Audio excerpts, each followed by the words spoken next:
یہ کائنات، یہ ستارے، یہ کہکشائیں، یہ ہم اور آپ، یہ سب کچھ شروع کیسے ہوا؟ یہ وہ سوال ہے جس نے ہمیشہ سے انسان کو سوچنے پر مجبور کیا ہے۔ تو آج آئیے مل کر سائنس اور قرآن کی روشنی میں کائنات کی اس سب سے بڑی کہانی کو سمجھنے کی کوشش کرتے ہیں، جیسا کہ ہمارے ماخذ میں پیش کیا گیا ہے۔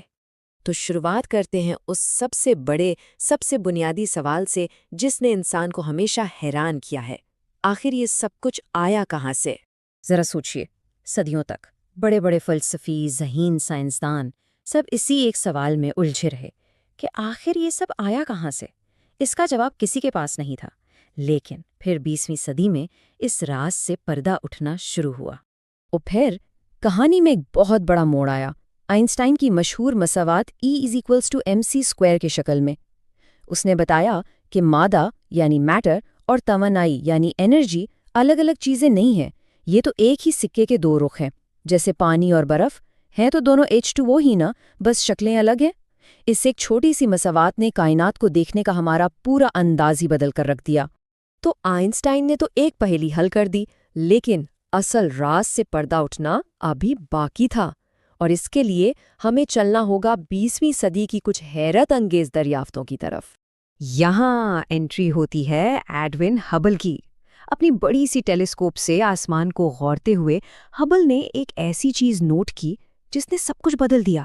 اس نے دیکھا کہ دور، بہت دور جو گیلیکسیاں ہیں ان سے آنے والی روشنی لال رنگ کی طرف کھسک رہی تھی۔ اچھا، یہ ریڈ شفٹ کیا چیز ہے؟ بہت آسان ہے۔ کبھی سڑک پر کھڑے ہو کے ایمبولینس کی آواز سنی ہے؟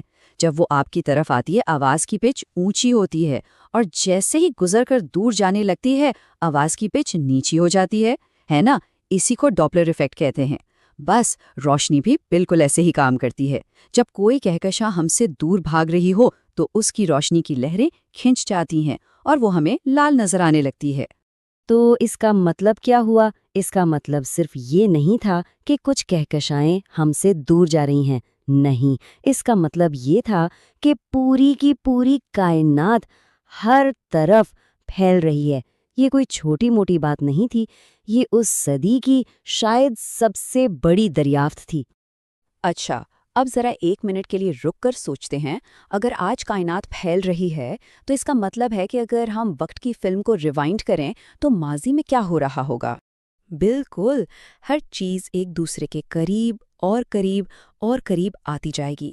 اسٹیون ہاکنگ جیسے سائنسدانوں نے یہی سوچا کہ اگر ہم وقت میں بالکل پیچھے چلے جائیں تو سب کچھ، ہر ایک گیلیکسی، ہر ستارہ ایک ہی نقطے میں سما جائے گا۔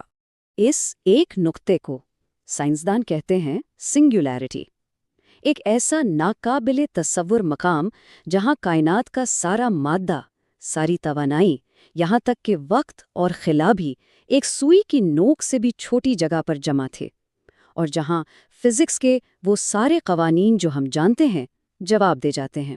اور یہاں بات بہت دلچسپ ہو جاتی ہے۔ ہمارے ماخذ کے مطابق 1400 سال پہلے قرآن میں ایک ایسی ہی بات کا ذکر ملتا ہے۔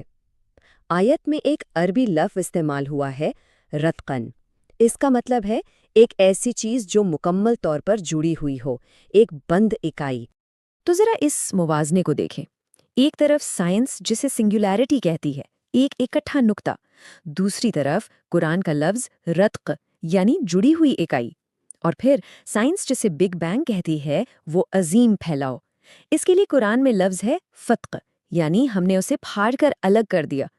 یہ مماثلت واقعی سوچنے پر مجبور کرتی ہے۔ تو چلیں اب ذرا ٹائم مشین میں بیٹھتے ہیں اور کائنات کے 13.8 ارب سال لمبے سفر کو دیکھتے ہیں، ٹھیک بگ بینگ کے بعد والے لمحے سے۔ دھماکے کے فوراً بعد پلک جھپکنے سے بھی کم وقت میں کائنات ناقابل یقین تیزی سے پھیلی۔ صرف 3 منٹ کے اندر اندر ہائیڈروجن اور ہیلیم جیسے بنیادی ایٹم بن گئے، لیکن ہر طرف دھند سی چھائی تھی۔ روشنی کو اس دھند سے باہر نکلنے میں جانتے ہیں کتنا وقت لگا؟ تقریباً 3,80,000 سال۔ اور اس پہلی روشنی کی ہلکی سی گونج آج بھی پوری کائنات میں موجود ہے۔ لیکن ایک مسئلہ تھا، روشنی تو آزاد ہو گئی، پر روشنی کا کوئی سورس نہیں تھا، کوئی بلب، کوئی ستارہ، کچھ بھی نہیں۔ تو کائنات میں گھپ اندھیرا چھایا رہا کروڑوں سال تک۔